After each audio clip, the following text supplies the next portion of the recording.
Assalamu alaikum wa rahmatullahi wa barakatuh. Welcome back to my live, ladies and gentlemen. My humble apologies, I'm still having my tea. And I'm trying very, very hard to actually stick to a calendar. I'm trying to get on here for an hour every afternoon.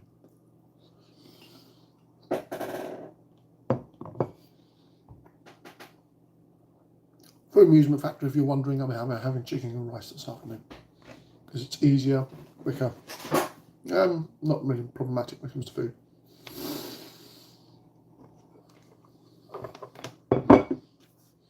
So, means of my reason for wanting to be on today. Assalamu alaikum, sister. Wa rahmatullahi wa barakatuh. My reasons for being on today is to speak about Shrieen Akleh, the Al Jazeera reporter killed by the Israeli forces.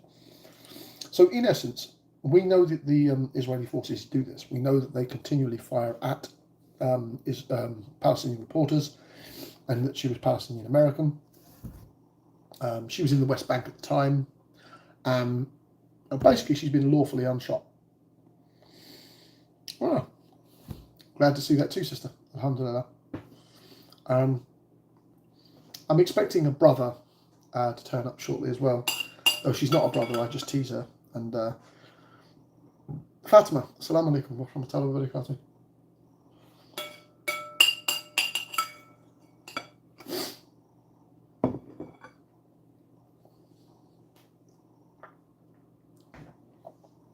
So, Abdul Akleh, a long-time TV correspondent for Al Jazeera's Arabic, was killed on Wednesday whilst covering an Israeli army raid in the city of Jenin in the northern occupied West Bank.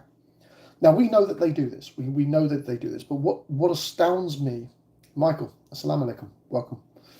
What astounds me is the fact that they would attack a funeral procession carrying a reporter. This is the thing that gets me. I mean, there's a great deal that you'd expect the IDF to be willing to do, but to attack funeral processions?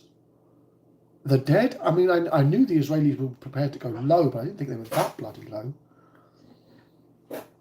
That incredibly low when it comes towards how they treat the dead. They're prepared to assault and harm the people who are carrying dead bodies.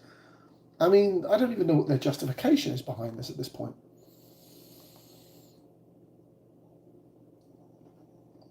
Assalamu alaikum wa rahmatullahi wa barakatuh. Welcome, Raccoon.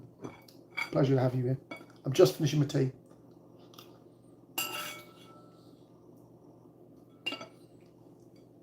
A raccoon is beyond discussing. Beyond discussing.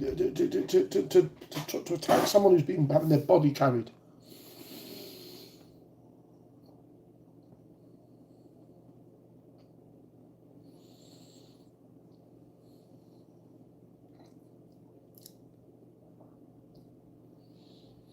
And apparently there was no confrontations with Palestinian fighters. They were in an area where the Palestinian fighters at the Israeli army were.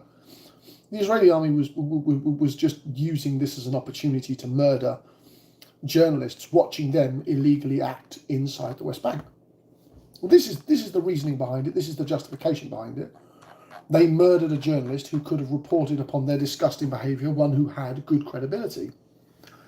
Don't get me wrong, I'm not a massive fan of Al Jazeera in general. I think that it can be incredibly liberal, has a very poor reputation on how it treats some Muslim scholars, especially the smear campaign that they gave towards Mufti Mink. But in essence, without a shadow of a doubt, it is a river beat of how people should behave. You know, freedom of press, even if you don't agree with that press, is a fundamental right in the Western world, apparently. But only if you're blonde, only if you're blue-eyed, only if you're a white person. Then you have freedom of press. Then, I mean, even though she was an American Palestinian, could you imagine if that journalist had actually been a white person, a blonde, blue-eyed American, or even a British person? Oh, the uproar would be unreal. It'd be unreal. The politicians would have to come out and apologise. And I hate to boil it down to racism, but my cynicism seems to come involved in this. I'm incredibly cynical. If she's clearly Palestinian and they clearly feel that they can get away with shooting them, even though she's an American citizen. And this is something that they just seem to think that is normal, that is acceptable, that is justifiable in their disgusting behaviour. in grasping what it means to be such barbaric behaviour, to murder innocent woman, merely reporting the news. I mean, literally a couple of days ago, regime. There are no words to be had when you can start shooting people who are just doing their job, trying to protect innocent people. There's no justification behind it. Oh, that doesn't surprise me, she's Christian. You know, to be fair, them shooting a Christian is irrelevant. She's Palestinian. She's part of an ethnic group that they're trying to exterminate. And anybody who says that the Israeli IDF, specifically the IDF, aren't trying to exterminate people is lying. They're fundamentally lying. I stand by this point of view that the IDF's desire, wish, actions is nothing short of a modern genocide. I mean, after 70 years of unlawful misrule, occupation, brutalization of innocent people. They have iron domes, Palestinians have rocks. I mean, there's not a comparison in this regard. And I get disgusted every time I see it. Everyone says, oh, the Palestinians always do it. What, with rocks? What with slingshots? A mighty Israeli tank is frightened of a slingshot. Oh, how can you be frightened of a slingshot? It's the blood of the Palestinians is being shredded on a daily basis, and yet everyone's screaming about what's going on in Ukraine. And this is why Israel's getting away with the shit it is today, because people are so heavily distracted with what's going on in Ukraine. And it's disgusting. It's beyond disgusting. It's like these people think that they're invincible for the actions that they engage in. It's like something that there has to be a balance of power shift, a massive planet-wide balance shift to rein Israel's disgusting behaviour in. It really does. I genuinely think that the level of barbarism that is going on there requires a new world power. And what scares me is that in the hypothetical situation that Europe could do it, Europe wouldn't lift a bloody finger for the Palestinians. Unless we, the Muslims, are heavily involved in the European political project, we're not going to see a massive change in how Europe sees the Palestinian-Israeli conflict. Both sides should sit down and talk. Well, only one side is carrying the weapons, the guns, the death, the tanks, the aircrafts, the no-fly zones, the can't bring ships in for food, water, medicine, or anything else, have no amenities towards lifestyle or life in any way, shape, or form. It's beyond livable conditions. I mean, in comparison, the way that my brothers and sisters in Belfast were being treated back when I was a child is all but divine in comparison to how the Palestinians are being treated. And it bothers me because so many political leaders, even now in the Middle East, refuse to do a damn thing about it. Refuse categorically to get off their arse to do anything about it. And you have to ask yourself why. What is their purpose? Why have they abandoned the cause of the Palestinians? I mean, I realise Israel is a powerful economical country, but do they not fear Allah? Is there no fear for Allah to the way the behaviours of the rest of the Muslim world and how they schmoozy up? I mean, even Turkey's doing it now. Even Turkey's prime president is shaking hands with the Israelis. I mean, it's a clear example of how poison and how toxic political power really is, and how far political power can go. You know? And this is why I fundamentally stand by the principles that anything that you engage in as individuals, that you yourself reach up to do, that you aid and abet and support and protect the innocent people, whether they're Palestinians or any other type, is worth 1,000-fold of what so-called Muslim countries do. Because their governments and institutions are corrupt. All of them are. Every single one of them. I'm not singling out any particular one country. I'm not here to badmouth any one particular country. But all the Middle Eastern and Asian countries that are predominantly Muslim are all corrupt. Every single one of them. Now, they're not Western level corruption. They're not the corruption where the West are so unique at it that you're almost blind to it. Like institutionalized corruption is so bad in the West, you're almost blind to the fact that it exists. things like tax havens, tax reductions, the enormous amounts of money that gets shifted around in taxes that me and you pay here as British Muslims is absurd. It's absolutely absurd. I find it peculiar that why would someone murder an innocent journalist, well famous, well noted journalist, with no expectations of fixing the problem? And then, of course, that even some of their ministers are backtracking about it must have been an Israeli Defence Force shooter, but we're not entirely sure. You know, they're never going to get justice. The families of that young lady are never going to get justice. It's a disgusting, amoral, bankrupt, social, experimental capacity. But these people get away with this stuff every day, and the world does nothing. And we need to speak more about it. Not just myself, but if you've got connections to families and friends, share some of my videos, get them on, get them speaking. The more we speak about it, we've proven this, the more we raise our voice about what happens to the Palestinians. Oh, that's because Kuwait is the centre of Algeria, and to be fair, Algeria doesn't lose anything by condemning it. You see, everyone else has something to lose. Oh, and again, Indonesia has nothing to lose from it. It's just Indonesia to Israel. There's no connection, no social economical connection between them. So again, Algeria, Israel, they're not going to lose anything by not condemning Israel's actions against the Al Jazeera news network. They gain nothing, they lose nothing. So instead, they gain something, gain a little bit of a legitimacy from the rest of the ummah around them, and that's the thing that they maintain themselves on. It just astounds me. It completely astounds me that Shrieen out Akleh is treated like that, and then the world remains relatively silent about it. I have difficulty grasping the concept of conversation.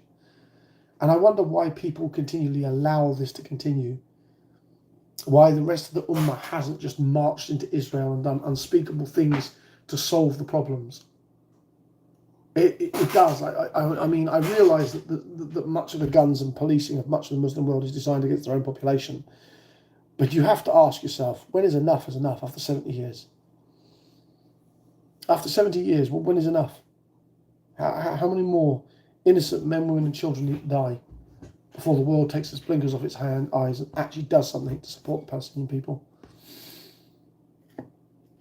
I'm not a pursuer of violent means. I'm really not.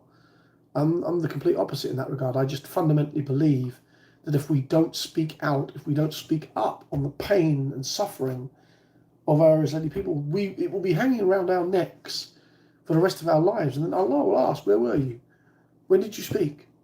Did you do anything? If you couldn't do anything, did you speak up? Did you endanger yourself to speak up?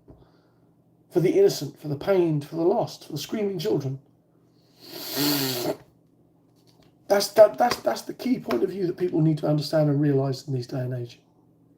How we move forward, by what means we move forward, by the social injustice and social capacity we have as human beings to fix the problems that lay before us. And if we don't fix them, we are merely referring them to the next generation. Do you want your sons and daughters to have to deal with these problems? If you don't want your sons and daughters to deal with these problems, then start trying to look for ways. And I don't have answers to these questions. Don't assume I have some kind of answer. I don't. But I do know it's a problem. And I do know we need to fix the problem. And I do know we can't fix the problem by ignoring the problem or sticking our hands and their heads in the sand, as many Western Muslims do. They carry on with their dunya life, ignoring the pains and wounds of their Palestinian brothers and sisters. It's frustrating. I feel like I'm ranting a bit, but it is frustrating. And it's frustrating to know that innocent people can be murdered like that for just being a reporter. Well, it is what it is, Raccoon. You know, I don't even want harm to the Jewish people. I don't want them hurt, but I feel that something needs to give. That Israel has to give something away tangibly for the world to tolerate its fellow existence. Because let's be fair about it, we know what happens to apartheid governments. We have a 100% success rate of removing them.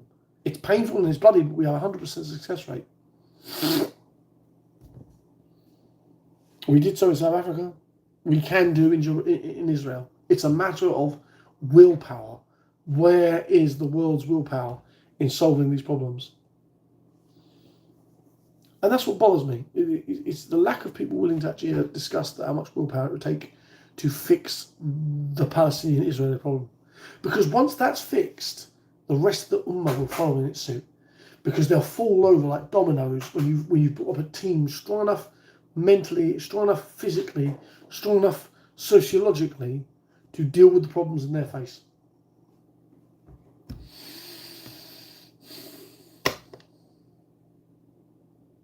Any suggestions on any other topics I should talk about?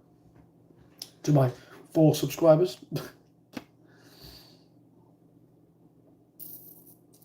This was never going to be a long live today.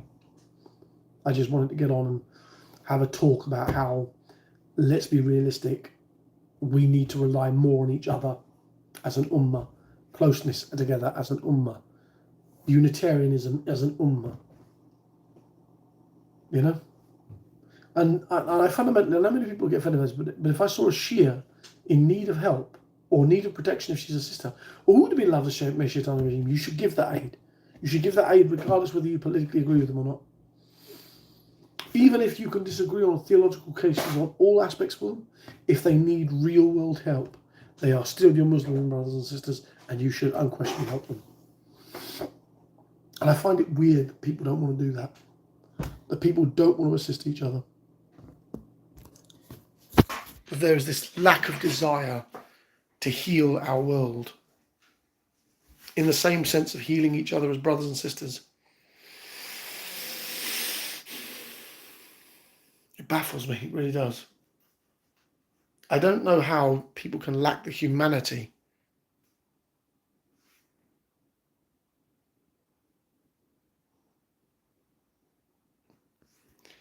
How do you, one moment, sister. How do more for the less fortunate all around the world? How to become financially stable? Becoming financially stable is a lot more harder than people think it is, especially in this dog-eat-dog world. Because we are bound by morality not to engage in certain financial behaviours. And that's an important point to hold, sister. Alhamdulillah. It's a critical position to hold. And it is one that, like holding on to our deen, is like going to be holding on to a burning rock. Oh, absolutely we will. We will, sister. We will change the world. We will change the world. We will change society for what it is.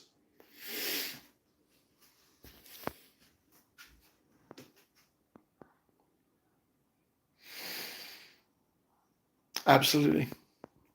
Anyway, my beautiful brothers and sisters, I had planned on being on here a bit longer than 20 minutes, but I do need to get off. I've got a flat to clean. It's a bomb site. But I'm hoping to do lives every day now. At between 7 and 8, I will do a live here on YouTube. Alhamdulillah. And please, by all means, bring me any questions, any things you've got answers for. Jot them down, stick them here. And Aki, the old historian, will try to answer them for you. It's been a pleasure to have you all. Assalamu alaikum wa rahmatullahi wa barakatuh.